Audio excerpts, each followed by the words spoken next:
Hello to everyone and welcome again to our HUR Australia webinar, the last one for the 2022. Today we have a fantastic webinar coming with the topic Beyond Sunbeam, Best Practice Exercise for Older Adults and New Opportunities as the Aged Care System Reforms. It is fantastic to welcome you all back to our webinar for a really special one edition where we will get to discuss the new funding model and the opportunities that it gives us when we're changing from ACFI to ANAC, and of course the best exercise practices what we can have. In the spirit of reconciliation, HUR Australia acknowledges the traditional or custodians of country throughout Australia and their connection to the land, sea and community. We pay our respect to their elders, past and present, and extend that respect to all Aboriginal and Torres Strait Islander peoples today. My name is Tori Karaharisman. I'm from HUR Australia, and I will be your MC today. Now, the story behind this webinar is a bit different. I approached Dr. Jenny Hewitt some time ago, and we had a plan to discuss the third paper from the Sunbeam, which is about dementia. But then we went to the inaugural conference of the Aged Community Care Providers Association in Accra about a month ago, and there really was quite a large allied health presence at the conference, and there was a lot of discussion on the benefits of allied health services, but also there was a bit of a fear about the funding as we're having the aged care transform going from ACFI to the new model ANAC.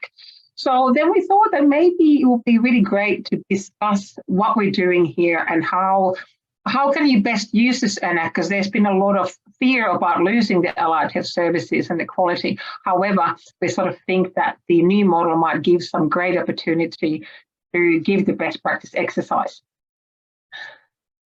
So really, before we do anything though, before we get started and I get talking too much about this, there are some house rules, same as always in our webinars. First of all our microphones and videos will be disabled during the webinar. You have one big task, which is the Q&A. I don't know if you all read the website as well, but the purpose really is that we're trying to share these topics that we're doing here. And if you have any questions, please write them in the Q&A section. If you are one of the observers, you don't want to write, but you see a question that you really like, there's a thumbs up button. So please press that button. So if I can see the thumbs up, I know that that question is really important and we can do that. It's not sure that we get to answer all the questions during the webinar, but if that's not the case, then we're always going to come back to the questions and Jenny can maybe type the answers and we can then post everything online after all. And of course, we're going to be recording the webinar as well. So that's going to be on our website. So you can take a look at the webinar also later. Now, without further ado, I think it's a good time to introduce our guest speaker.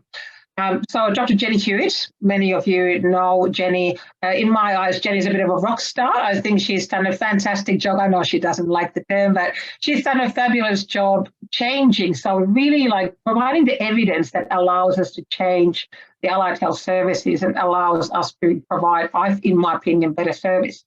Now, Jenny is a practicing physiotherapist and educator and academic researcher with a really high passion for delivering best practice and also leading research that informs healthcare policy.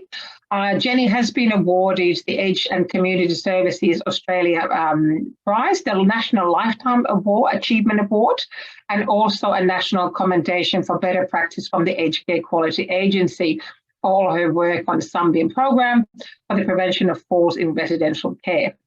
Also, furthermore, in 2019, she won the Morley Award for the paper Most Likely to Influence Policy and Practice from the Journal of the American Medical Directors Association. And really this advocacy prize was worthwhile because Jenny's work has been used successfully to advocate for Australian aged care funding reform. Jenny was invited to give evidence as an expert witness for the Royal Commission into Aged Care Quality and Safety in 2020 on the role of allied health in residential and community aged care. And also the evidence from Sunbeam was used then to form the new Medicare item numbers for allied health service provision and federal funding for allied health group exercise sessions. So really having Jenny here is a golden opportunity for everyone. And please ask your questions because she's Jenny has such an influence on bringing the new funding tool and then we really want to make it work. And that's why this is the golden opportunity for the conversation. So please ask those questions. One more statement. Jenny is currently working as a technical advisor to the Commonwealth Chief Allied Health Officer on an implementation plan to translate the Sunbeam program to practice in over 100 aged care facilities in Australia. And the evaluation of this program will inform the future health policy. So we're in a really fantastic space. So I'm going to stop talking and I'm going to let Jenny share her thoughts and ideas, and we'll get back in the end for the Q's and A's, but please post those questions so we can have a great discussion in the end. Jenny, the stage is yours. Thank you, Tura. Hi, everybody. Thanks for joining us. I'll just share my slides. Give me one moment, please.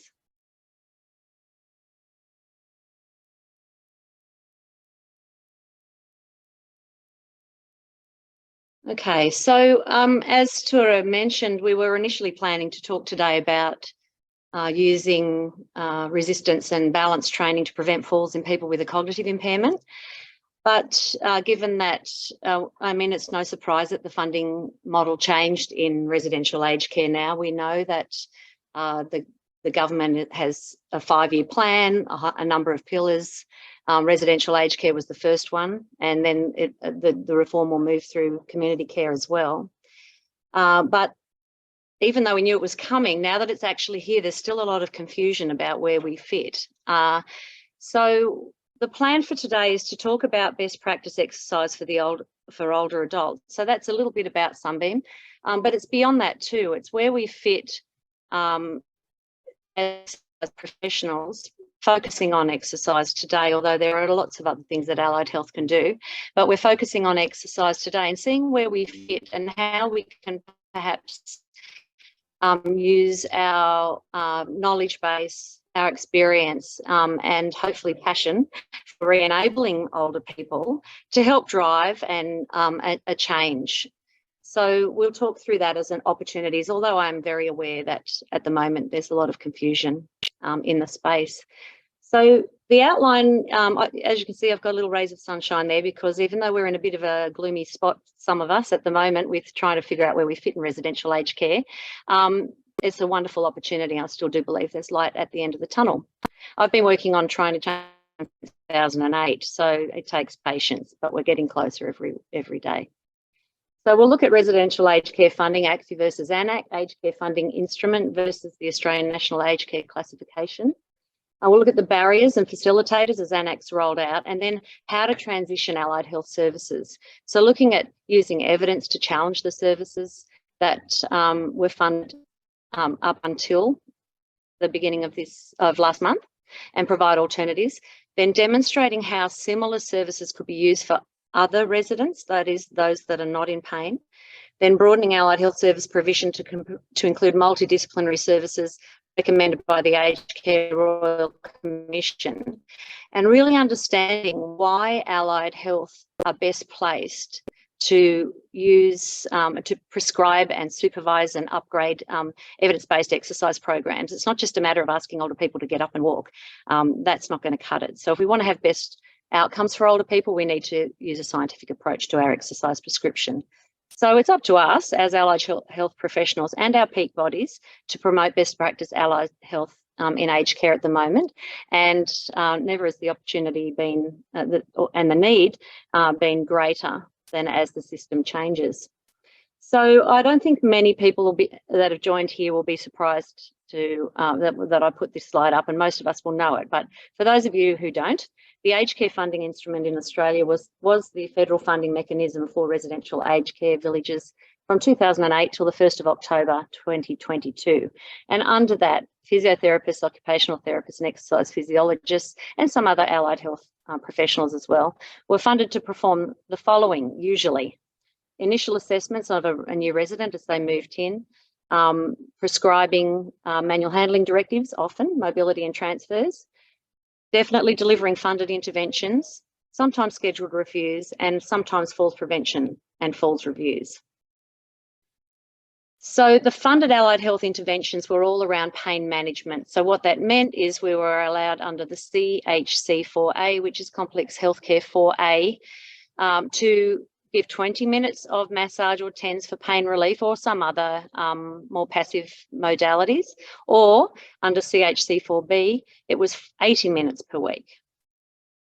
So under ACFI, there was no direct funding for contemporary pain management, falls prevention, restorative care or rehabilitation. There was in fact a perverse incentive, meaning that if I have had it happen to me several times over the past 15 years, that in some centres, you're seen as the pesky physiotherapist if you actually get people better up and moving and not needing to have as much care, because that actually meant that the aged care provider stood to lose funds.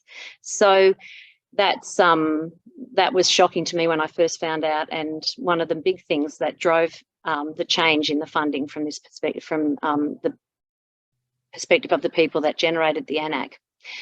So interventions funded under 4A and 4B that we've just talked about are not evidence-based for pain management.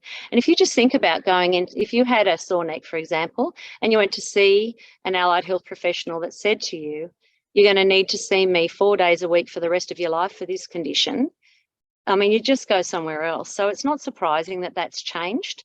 I know that in reality, a lot of us, myself included, if someone was written down for a 4B and they're going to be seen regularly, I would use that time to do restorative care and rehabilitation, and still put on a TENS or rub in some heat rub or something at the end of that allocated time, so I could hold my head up high that I had done what we'd said. However, it's not professional to work that way, and it's not sustainable. Under ANAC, we do have the opportunity to deliver person-centred, goal-orientated, best practice clinical care, and finally to utilise our expertise. The trick, of course, is going to be convincing our allied health service providers that, A, we can do things other than the old-fashioned style of showing them what we can do, because a lot of them don't know, and B, using evidence and stories and demonstrating the difference the value we can add to their places of work. So under ANAC, there are 3 elements. So the first is that people are going to be assessed initially by an ANAC assessor, who is not employed by the aged care facility themselves. That has the opportunity then to make sure that the system isn't gamed, as it has been in the past, to mould a person's clinical care around funding.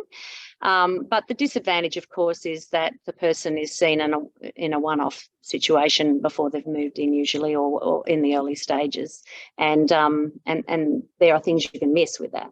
I was a shadow ANAC assessor, so I have experience firsthand with that. Then under the ANAC subsidy, the aged care provider has the payment in 3 components. One is fixed, one is variable, and one is a one-off entry payment. So we all know that anyone who works in residential care will know that when somebody moves in, they do take a lot of extra resources when you're first getting to learn what they need. So that's been recognised, and that's the one-off entry payment. The fixed payment means that whether you've got high or low resource needs clinically and for your activities of daily living, every person still needs power, electricity, hot water, the rates paid and so on. So that's a fixed rate. And then the variable rate is determined by the resource use classification level of each individual. And then the last thing is it's going to be annual pricing model review, as opposed to set in stone for long periods like ACFI had been. So I know that this is a bit of a dodgy slide. I took it a couple of weeks ago at the National Conference, which is Aged Community Care Providers Association. The reason I've included it is because one thing that the government has announced is that in the past the average daily rate was $192 per person per resident, and it's gone up to $225. And they've recognised that in more rural areas where the staffing shortages are greater, it needs to be higher again, and homeless people, it needs to be higher again. So it sounds good on paper that there's an increase in daily rate funding for residents. So why aren't we dancing in the streets yet? It's because And I like that sign. The road to success is always under construction, because, as I said, I've had a couple of times where I've done a cartwheel and then about some change that's happening in the system, and then woken up on the concrete. But we just keep chipping away at it, and I'm still really optimistic about the opportunities. So the reason we're not dancing in the streets about this yet is because, as well as the aged care reform, there was the Royal Commission. The Royal Commission, instead of recommending ratios, so a certain number of residents per carer or per registered nurse, they come up with the idea of care minutes. And so over the next 12 months, they need to start working towards 200 minutes per day, include 4 minutes of registered nurse time. And then by October 2024, that's going to be even higher. And I think any of us that's worked in resi care will know it's just heartbreaking if there's one carer looking after 10 residents and they have one person naked while they're showering and somebody else falls on the floor and there's nobody to go and get them. I mean, this actually did have to change. There's no doubt that that will result in better outcomes for residents. However, this is where you do the big no for allied health. They haven't mandated how many minutes or how many or a ratio or really anything to do with allied health services. So the aged care providers can choose how they spend their daily rates aside from those mandated care minutes. And most of them are currently struggling to meet the mandated minutes for registered nurse and care service workers. They can't get the staff, and then they can't meet the numbers, and then trying to figure out how to actually log that and prove that is a big deal. So they've pretty much taken their eye off us as allied health and put it onto this first big issue that they have to do to satisfy the mandated minutes. And without the rules around allied health, some providers are ceasing allied health interventions or slashing them down or shifting towards an allied health assistant model instead. So while there's the potential for ANAC to really be amazing for us as allied health, at the moment there's some really great stories and some really awful stories, and we're sort of in the thick of it. So let's work through that. So as I said, if we want to be seen, if we've done 15 years of TENS and massage or those kinds of more passive treatments, then we need to make ourselves be seen to be relevant. If the message out there is that wasn't contemporary pain management, which is well known, then there's sort of, how are we relevant? So this is where I want to try and turn our talk now into what we can say allied health can do with our hand on our heart and really confidently. We know from looking at evidence base, looking up level 1 and level 2 research, that exercise is the most evidence-based allied health intervention for chronic pain, along with education and reassurance. It's the most evidence-based intervention for frailty, as long as they have adequate nutrition, for hip and knee osteoarthritis, for bone health, for falls prevention, for restorative care and reablement, and neurological conditions, and for cardiopulmonary conditions, and so many others. So what sort of incentives are there then for aged care providers to invest in allied health services? So this also comes from the Department of Health. They have said allied health professionals play an important part in the restorative care of senior Australians. They have stated that restorative care and reablement are key points from the Royal Commission. They have stated the providers are required under legislation to make available allied health services to residents who need them. So these are all things that we need to be able, points we need to be able to remind of. But the actual prescription of what kind of allied health is the unknown. And keep in mind that a lot of people are making decisions about what to do with us have worked under ACFI. So they had a list of rules and regulations, and they knew how to work that list of rules. Without the list of rules, they're a bit lost as to where we fit. So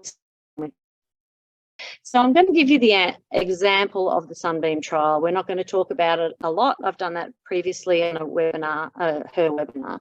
But what I can say is that we looked at evidence available about 2011, so just over 10 years ago, what is best practice management of falls in older adults? Because I knew that the government was likely to listen to what we could do to help with falls because it costs them so much. And so that's why I chose the outcome. To be perfectly honest, my preferred outcome is would have been, what can allied health do to improve the quality of life of older adults? But I thought that might be wishy-washy, and the politicians were so excited to hear about it.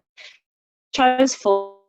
Well, I took a look at what is the best, and I worked here with Kathy Rashorgi, Tim Henwood, Stephen Goodhall, and Lindy Clempson. So a really multidisciplinary team of supervisors who helped to keep me on track with. This was my PhD study, but we worked as a team and with lots of input.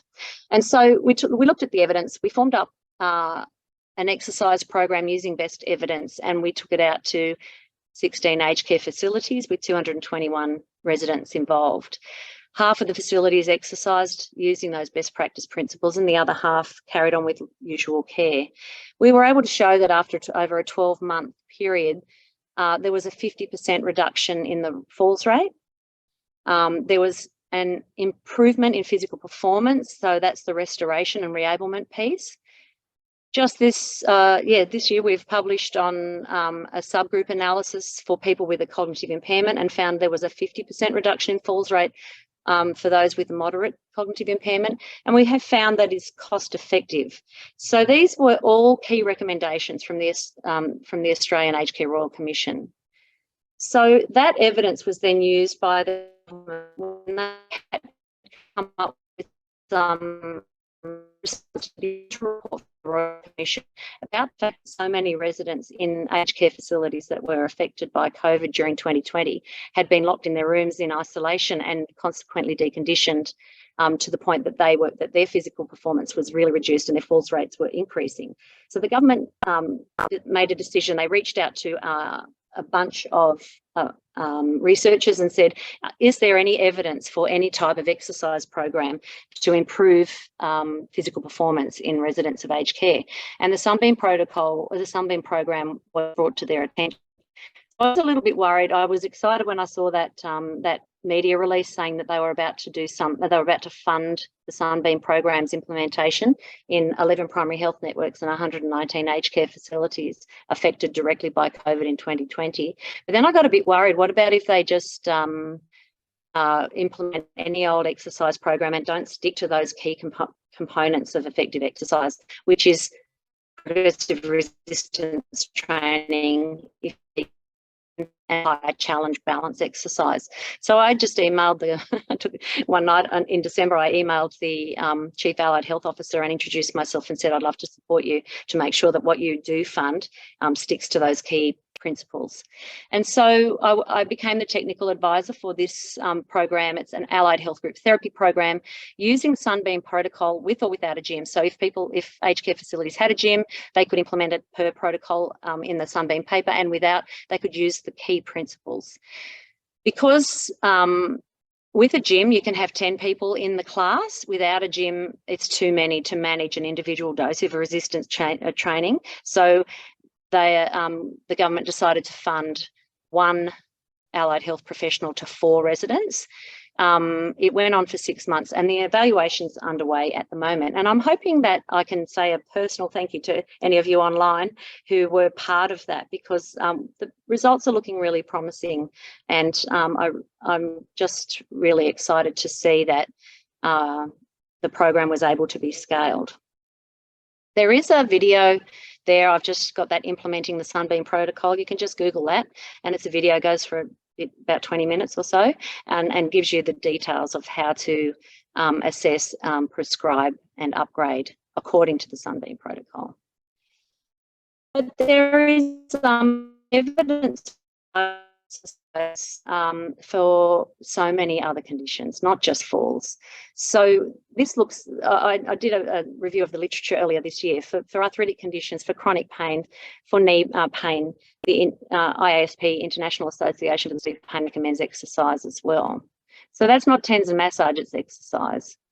And for rehabilitation, reablement, falls prevention. So the World Health Organization and other level 1 guidelines. So this is the Scottish Intercollegiate Guidelines, so level 1 exercise on best practice pain management.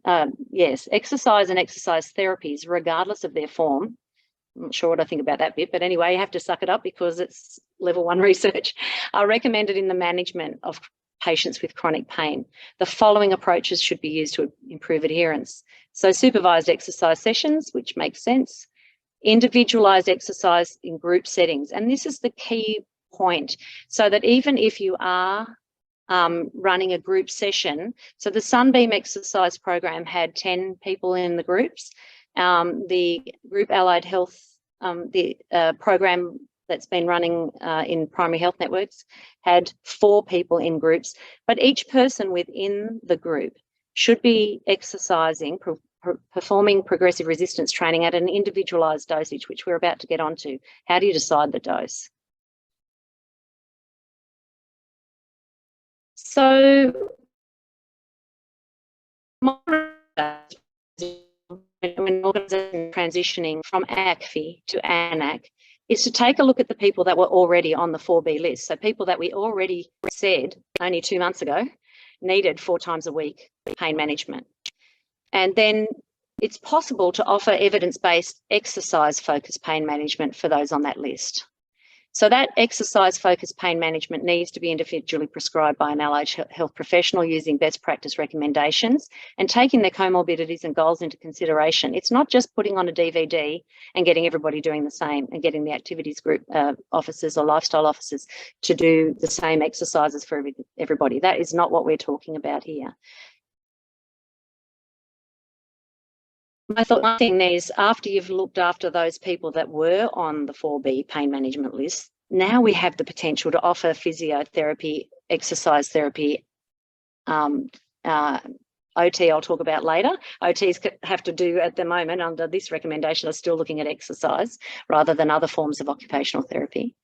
But step 2 is to offer these evidence-based exercise services using the skill set of the people that aged care providers already have on site, but directing it towards reablement and restorative care of the people that don't have pain. I can't tell you how many times I've been in an aged care facility and I've been asked to do some kind of massage for an arthritic knee for somebody who doesn't have pain anymore 4 times a week, when there is somebody alongside them who is getting more and more deconditioned. They came in walking, now they're in a wheelchair, but they're not eligible to see physio because they don't have pain.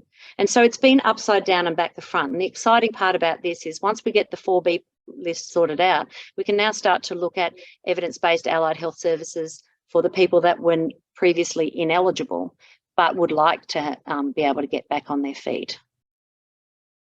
So confidently prescribing the best type of exercise starts with knowing the person in front of us.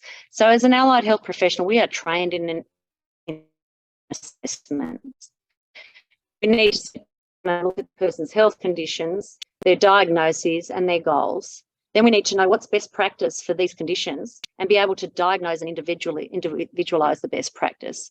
Figure out what can be improved or changed and what can't, and be able to explain that to the person in front, and then work with them to individualise a plan. So this is how our exercise programs work in the centres where I'm responsible for running the exercise program. So the light bulb moment came for me years ago, and I think any of us as allied health know this, but exercise is like medicine. So the type of exercise, the dose of exercise and the frequency all matter, and they vary according to the person's diagnosis, their comorbidities and their goals. So giving everybody a blanket dose of 3 times 10 of half a kilo of knee extensions is not going to do any good. It's not going to do any more good than rubbing them with heat rub would have, to be honest. We have to use scientific principles matched to diagnoses and accommodating comorbidities. We specifically target our exercise programs to address their impairments. It is individualised and progressed as they improve. We have to perform at a moderate to hard intensity to achieve outcomes. It's safer and more effective when supervised by allied health professionals, and adherence increases with group classes that include a social component. They're easy for people to access, and in the morning, I found afternoon time slots a bit challenging myself. So let's get the prescription right. If we're talking about falls, the type of exercise is high challenge balance and progressive resistance training if the people are deconditioned. In residential aged care, I don't have the specific scientific data on this, but I can tell you from all the years of working there, and I'm sure those of you who work in resi care will agree, people tend to spend a lot of their time sitting. So most of them are deconditioned. And if they're not deconditioned when they arrive, they are after a while of living there. So the dose of exercise then is 2 to 3 sets of 10 to 15 reps at a moderate to somewhat hard. So on the Borg scale here, let me see. On the Borg scale here, we're talking about in this sort of green zone. I use a Borg scale, have it printed out and laminated when I'm prescribing the exercises, around about 12 to 14. That arrow is a little bit low. It should be 12 to 14, around about here. They need to do it 2 hours per week for 6 months and then maintain. Getting this prescription right for frailty, progressive resistance training and or power training. So I think, you know, if you look at my friend here who was 92 at that time, very frail, the thought of giving him 2 to 3 sets of 8 to 10 reps, so it's lower reps but harder, so down here in the 15 to 18 zone, and getting him to exercise the concentric contraction should be quite quick. So we get, that's an adduction machine. So we'd be asking if we're training adductors, we'd ask him to contract quickly, hold 2, 3, and then relax slowly on the eccentric. Quickly and slowly on the eccentric. So power training. And the thought of giving somebody frail power training program at a somewhat hard was really difficult for me initially, but I got used to it. And I encourage you, start, you know, with 1 or 2 muscle groups away from where there's a whole lot of pain. Try it with your people. And as you build up your confidence and they build up their skills, this is what is best practice in the research. I encourage you to look at the Agency for Clinical Innovations. I've got the reference at the bottom there for New South Wales Health. They have a fantastic resistance training guide for physios and exercise physiologists on their website, and some videos specifically for frailty. So progressive resistance training for people with frailty, it's proven to be safe and effective in all of those things. Supervised programs achieve better outcomes. You can use machines, free weights, body weight, and isometric exercise, depending on what's available. If you're seeing somebody out in the community and there's no equipment, you might need to take something simpler with you, but there's still good evidence for all those different methods of delivering the resistance training. I'll just turn my video off. I apologise for the poor quality here, but I just wanted to show you what it looks like in real life. So you can see there that I had the group of residents exercising on the gym equipment doing their progressive resistance training. And while they were sitting there, I could work one-on-one to do the high challenge balance exercises with somebody.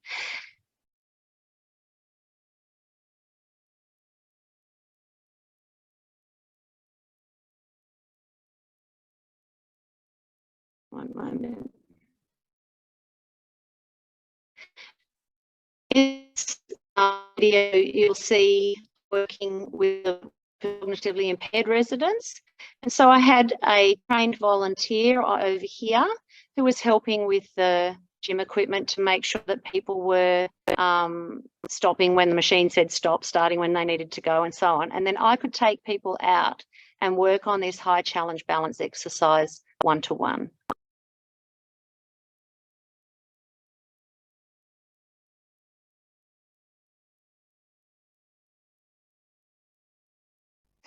So that involved tandem walking, grapevine, stepping in a number of different directions, as well as some static balance work, feet together, feet semi-tandem, feet tandem. I wanted to tell you a real life story based on this from this fellow who I met when he was 80. And he joined the Sunbeam trial when he was, I'm going to say, about 89, 88, something like that. And he had cerebral palsy. And when I first met him, he walked really stooped with his affected side curled up. So the right side, the elbow was flexed, the fingers were in a fist, the right leg was internally rotated with a bent knee and so on. And he used to walk leaning over his four-wheeler walker for short distances.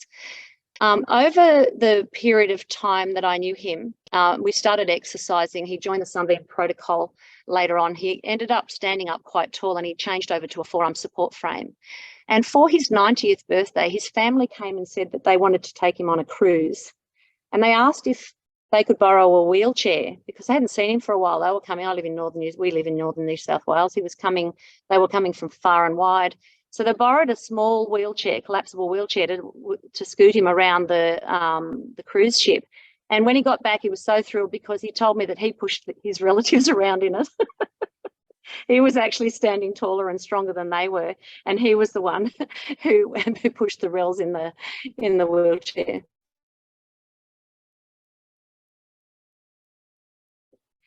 So the third step, and this will be a while off, but what really needs to happen next is that, in my opinion, is that people that don't have pain but do have other needs that would be really would benefit from other allied health services. So that means not necessarily just exercise based, but occupational therapists, dietitians, social workers for mental health, etc. The Royal Commission did state that they want all of these multidisciplinary care.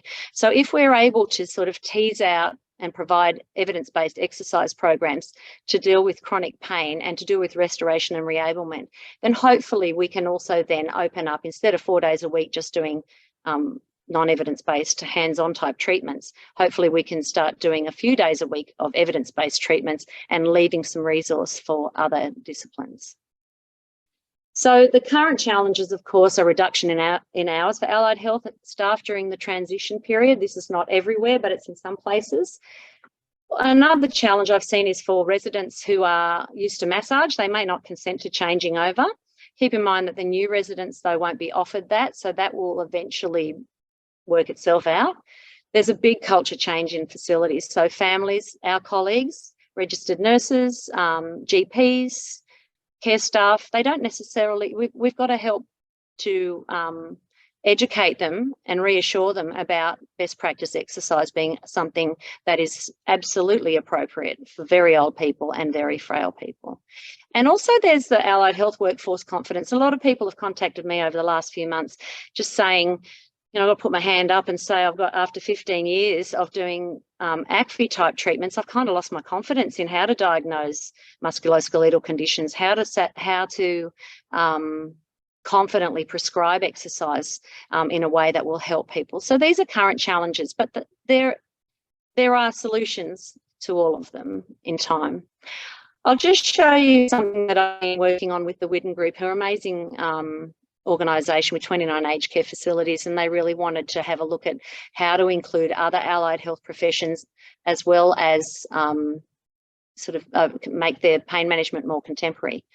So everybody on the 4B list has been individually, or in the process of being individually assessed and prescribed exercises one-to-one by allied health professional if they consent to changing from massage to a more evidence-based approach. That involves a bit of education. The exercise dosage is tailored to the resident's diagnosis, their comorbidities and their goal. And they have the option to start the exercises one-to-one till they learn them, and then to progress to small groups up to maybe 5 or 6 twice weekly. We did a pilot, and I'd like to have a shout out to the Optimum crew who helped us in 3 of the villages in northern New South Wales and southeast Queensland. 28 residents involved. They were all on the pain management list, the ones that we've recorded here. We asked them to tell us where their pain sat, usually in a visual analogue scale, the pain that they were getting the 4B for. And then we took a look at that after about, depending on the village, 6 to 12 weeks of the exercise twice a week. You can see that there was sort of an encouraging, and we did this predominantly because we wanted to make sure that if we were going to recommend this, even though the evidence says that, we wanted to see that people actually did experience that. We also asked about general wellbeing. This is by no means an evidence-based tool. It's just a how are you feeling today? Awful, average, ecstatic, and they sort of mark where they were. And there was a general improvement in mood in the first 2 villages, and then something tricky happened personally to one of our small sample here, and that person didn't improve, and so that affected that last one. But the results were encouraging. They're certainly heading in the right direction. One of the residents there, we've changed his name to Bill, but he had really bad neck and shoulder pain every day. He had poor balance and was a frequent faller. And after only 6 weeks, he noticed how much better his balance was. He felt much more comfortable and confident when he was walking. He had no more pain, despite being on the list since admission, about 2.5 years. He said, the program makes me think about what would have happened if I'd have had it earlier. I'd be much more mobile and pain-free. And that sort of thing is really encouraging to hear, of course. I'm mindful that we're about to go to discussion, but some potential enablers as the aged care system is reforming is that the funding model changed in October, but the new quality standards are on their way. And so where the funding is a bit unclear about what to do with allied health, the Aged Care Quality and Safety Commission is really clear. Their new standard number 1 is going to be the percentage of care recipients who experience a decline in their ADLs. So not only can we argue that it's best practice to do exercise for people with those conditions we've talked about earlier, we can also make sure that they realise that by engaging in restorative and reablement or even maintenance programs, they're going to be much more able to meet standard 1. And we don't know what the recommendations are going to be from the Department of Health about that allied health group therapy program yet, but it's possible that that will also be an enabler for exercise. And this is the last slide I'll put up. Because I've been contacted by lots of people about what to do if you're working in this space and you want to know how to do best practice exercise, I've just developed a 4-hour workshop. We look at the prescription of exercise for those conditions in green. We practice case studies. We practice figuring out how to adapt it for different kinds of conditions, how to run small group and individual exercises, both using the HUR equipment and using resistance bands and ankle weights and so on if you're in a place that doesn't have that. And the principles taught in these workshops are designed to be transferable across different age settings. So we have got a workshop coming up in a couple of weeks in Melbourne. I think maybe Lassie, you could put the ticket information up in the chat later on in case anybody's interested. We've only got 2 spots left for that, but I'll run another one if there's enough interest. I'm not sure what everyone's appetite is for this, so I'm just putting it out there to see. And I'll close with the final slide and just leave it up there for you to look at. These are the proposed dates for upcoming workshops in different places over the next 6 months or so as people are transitioning from ACFI to ANAC. Our friends in Perth at Brightwater, I haven't had a chance to talk to you yet, but so I realise if you're looking at March 3rd, I know I haven't spoken to you yet, but we'll confirm those dates at a later time. So thanks very much for listening, and I guess we'll go now to chats and question and answers. Is that right, Tori? Absolutely, we're going to be starting. I'm just going to start my video as well. Yeah, so the workshops are really fantastic opportunity. There was actually a question before you turn off the slide. There was a question, if you could briefly explain and go through the workshops. That was one of the questions. Sure. So the way we adapted the program for people with a cognitive impairment was the numbers. So the number of people helping.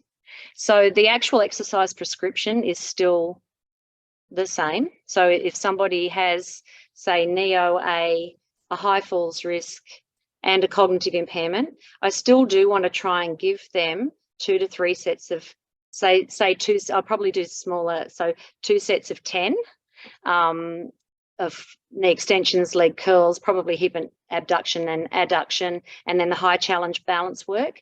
So what we had to do then is have a smaller number of people in the class so that people on the, I think you may have typed that before I showed the video, where we had the extra helpers. So we had the trained volunteer in the room. We usually had one facilitator, so myself and one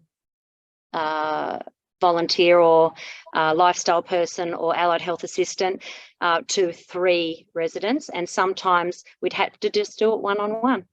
So they'd have a shorter session, but we'd do it one-on-one. Yep. The other one, there was a question actually about the workshop. There's a person asking what will you go through in the workshop. So I think there's a lot of interest in the workshop. Yeah, the workshops are practical. So the theory that I've presented today forms a tiny part of it. It's a 4-hour workshop, and the rest of it is actually practicing. So using the equipment plus using other sort of transportable devices, resistance bands, that kind of thing, setting up classes, thinking about how you would adapt it. So I did recently do a workshop for Alzheimer's Queensland, and the whole workshop was around working with people with a cognitive impairment. And so usually the balance exercises are boring anyway. So we usually try to make them more interesting even for people who don't have a cognitive impairment. So that might involve certain dance steps. I taught a 101-year-old how to do the salsa. So that's sort of you have the music playing, and that type of high challenge balance is one-on-one. I've had lots of people doing the nut bush, the Macarena. We do a whole lot of activities that are more interesting with music and those sorts, and in groups.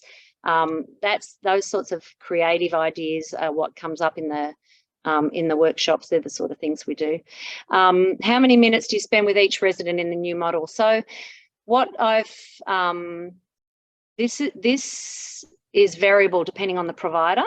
So usually if we have 4 to 6 people in a group, then they get a full hour. If it's one-on-one, usually targeted exercises for the 15 to 20 minutes twice a week. Another question which is about the equipment selection. You had that. What I talked there before is that we can share your circuit, so we can put the details of those equipment as well online. So yeah. We can sort that out. That's not a problem at all. And perhaps we can put that. So when I published when we published the paper in 2018, the Journal of the American Medical Directors Association asked us to write specifically what the exercises were and how they were progressed. So there is a fair bit of detail in the actual paper, but otherwise, if you go to, if you Google Sunbeam exercise instructional video, Department of Health, those keywords, it'll pop up, and there's a 20 or so minute video that I made for the Department of Health that explains how to do that as well. What's been the reaction to residents to high resistance exercise as opposed to gentle exercise? Like anybody else, they need reassurance. And like I needed reassurance. I was a bit scared about doing this too, to start with. So you don't start with the high resistance. You get them. Success is so motivating. So thank you, Matt, for putting that up. Success is really motivating. So usually if it's on the HUR equipment, the very first session is getting to know the equipment. So it's one-on-one, and you go from one piece of equipment to the next, show them how to get on, they get a feel for the equipment, then you start to add some resistance. And one lady said to me, "Oh, they're such gentle giants," after we finished, because she was tiny and she thought machines were big. And she got off and she really enjoyed it. She came back, and by the second one, then I was able to start giving her a therapeutic dose. But I usually would start then on a low dose of like a lower weight, 3 sets of 10, something like that, and then build up to 3 sets of 15, and then put the weights up, because that way you can be really confident that you're not going to muck up an arthritic knee that will have trouble healing and that kind of thing. So as long as you fairly quickly progress them so that you're not wasting those first few weeks on lower dose, I mean, this is a long-term thing. It's not a 6 weeks course of exercise. It's a 6-month course and then maintenance afterwards. So you've got time in the first week to build that up slowly and really, really watch what's happening on there with their pathologies. Year of strength training, I remember one of my research here as a matter of fact, I'm seeing the gerontologist from Sydney Uni, and when she did it I remember her telling how she did the first strength training for frail older people in Boston in the 1990s. So she had studied for people aged between 90 and 100. And everybody kept on saying, "Oh, don't do it, you'll kill them all." And the research was like, "No, we won't, we'll be fine." the results were outstanding. So that was in 1990. That was more than 30 years ago. So that's where it started. And I think we're in a very lucky position that there is so much evidence, and we know that we can do it safely. So, whilst not tooting my own horn, I don't want to do that, but it's great to use. I mean, I was introduced to HUR stuff when I did my placement as a physio student in Finland. So that was the original equipment, by the way, 30 years ago. So I think we can do it safely. And I think the fear of strength training is we're getting rid of it because we know so much more. So I think, but I think it's always good to know. And I think we hear from our clients that there might be the initial hesitation quickly, but then people love it. And there's a video from Churches of Christ where it was the celebration of 500 gym visits, and they were initially so against, and then they did it twice, and then they said, oh, now we do it daily because it's so great and we love the exercise. So it's just a matter, I think that comes to us as allied health professionals to make it safe and to make it nice and make it fun. And there's 2 more questions, so let's move on to those ones. So Eve was asking, after 6 months program and then 6 months maintenance, what is the recommended progression? Do residents do another 6 month intensity again and continue the cycle ongoing?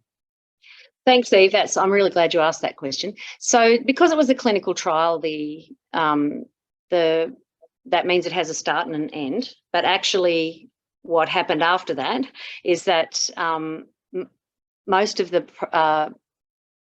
aged care facilities that had the gym equipment in there, either purchased the gym equipment and kept it going because they saw such improvements, or they really focused on exercise as an ongoing part of the activities calendar, and they got their physiotherapists, their contracted physiotherapists, to come in and run what they could do.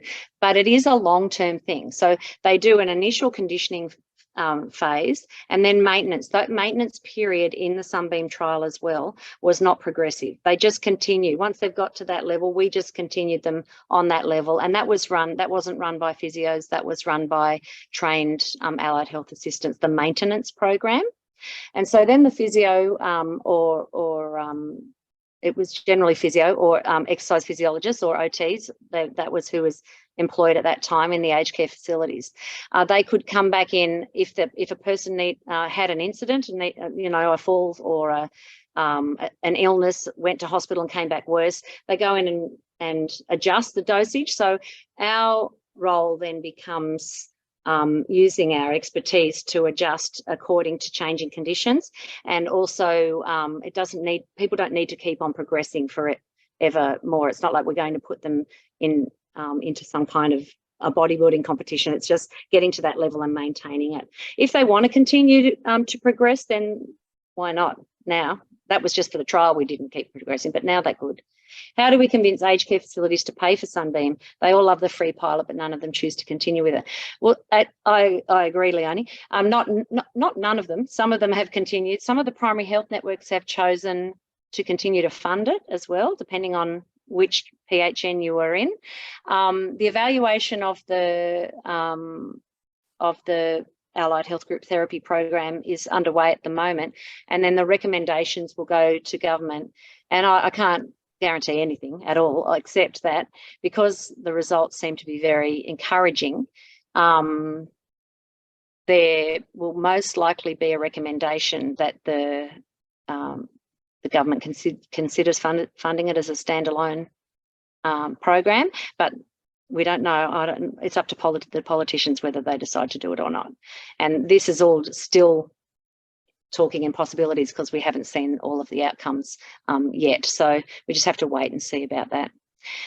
Irene, hello Irene. How little maintenance can you provide? Is there value in just 1 a week if is resistant to funding twice a week?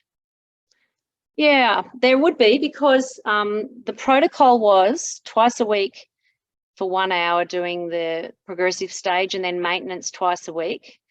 But that doesn't, even though that was the protocol, it didn't mean that everybody does it. And so actually, even if people did 60% of so if we told them they need to do 50 hours, if they did 30 hours, they still had that same falls prevention effect. So people can actually do less and still get the same outcome. It's fantastic. Look, I have a question for you. I have a few questions here. Let's see how much time there is. Um, what is your ultimate? If you can create a great clinic, one is, let's say, you give two options. You have a small place with little funds, and then there's an ultimate. How would you set up the facility if you could decide what you do? From a mini version and a maxi version, what would be your selections be? What would you do? Well, okay. Let me think for a minute. So if I had, you mean if I had unlimited funds and could just do anything I liked? The other one there that you could only choose the core components. What would be your? Okay. So if we're talking gym, I would definitely include I would include the resistance training equipment, because one thing for sure is that people were more proud and were more likely to attend if there was a lovely facility, and they would bring their families in when it was and show them what they were doing. And I had a lot less trouble getting people to come along. I would include leg extension, leg curl, hip abduction, adduction. I like the triceps because people have trouble getting out of cars and off chairs and that kind of thing. And then there'd be the balance work is boring. So it's good to have, if there are some balance related games, that kind of thing, it's good. I like having parallel bars as well. I like having, I'd have a pool as well if I could. I used to take the residents down to the Byron Bay Beach and we'd swim out there. What else would I have? Pulleys and things like that.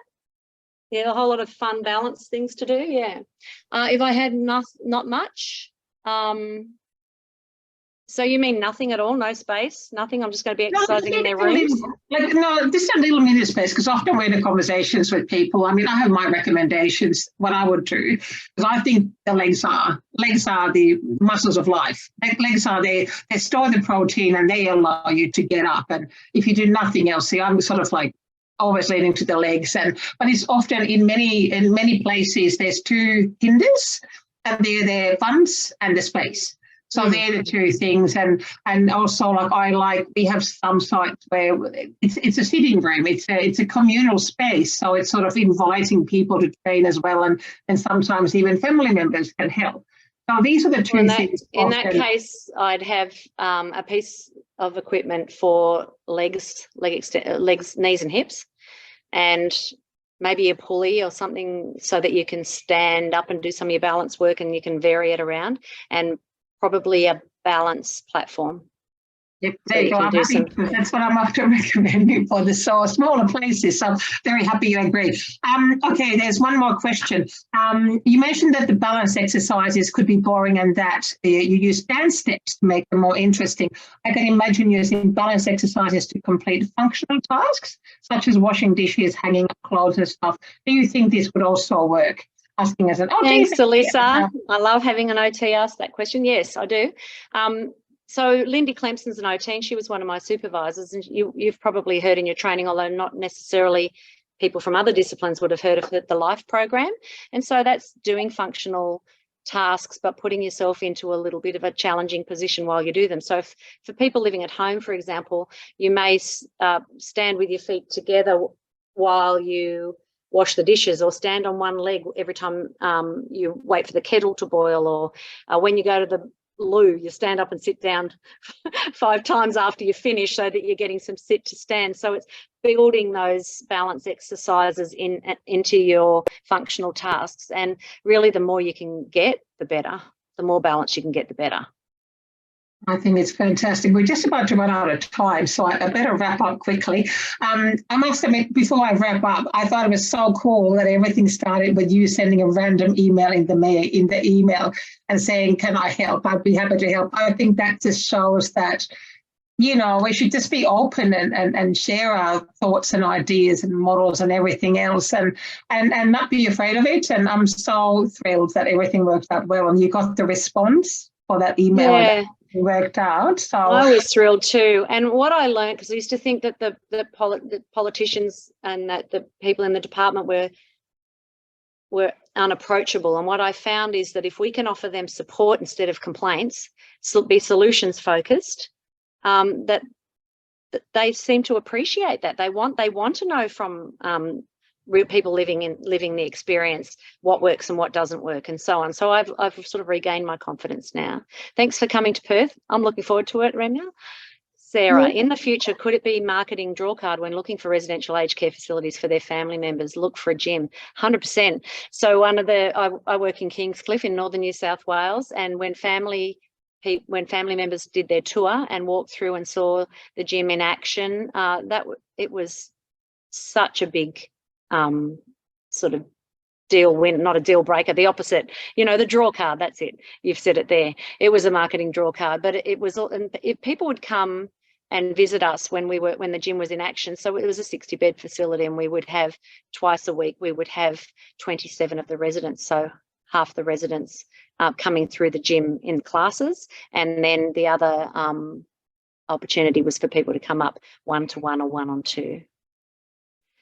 Oh, Gerd's going to work. It's 8 o'clock in Finland in the morning.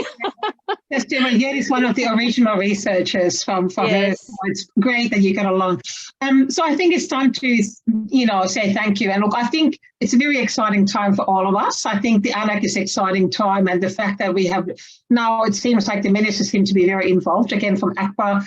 I think the learnings from ACPA, look, it was great to see so much input and emphasis on allied health. And really, there was a lot of conversation. There were many, many presentations at ACPA in different, they were not just in one. Like Jenny and I were talking in different sessions, and there were at least 2 or 3 other places. So there's so much happening, and there's so much opportunity. And to me, that hearing again, like almost with ACFI, you had to lie about pain. I think it's sort of sad that we were not able to even provide, even though we know sarcopenia starts at 40 and rapidly increases, yet you had to be in pain. And really, this is an exciting field. And Jenny, you are such a shining light, you and your Sunbeam. I'm happy your head is actually on top of the Sunbeam on my screen. So you're a shining light, and I'm so and your supervisors, and I think having such a wide supervisory team, so having all the different areas has made it, I think, as good as it is. And I think it's going to be, I think everybody enjoyed it. Hopefully all the questions are now just goodbyes from Singapore and from Finland and from Australia. And thank you again. And please keep in mind, everybody who's listening, all those workshops, I think it's going to be gold. We're going to be there in Melbourne in less than a month. So we're going to be seeing those lucky people who managed to book in, and all the other cities will follow. And I'm sure, Jenny, we'll hear from you again, and we'll follow your guidance on your leadership. And I hope everyone who listened took a good message from this, and then you can apply everything at your work.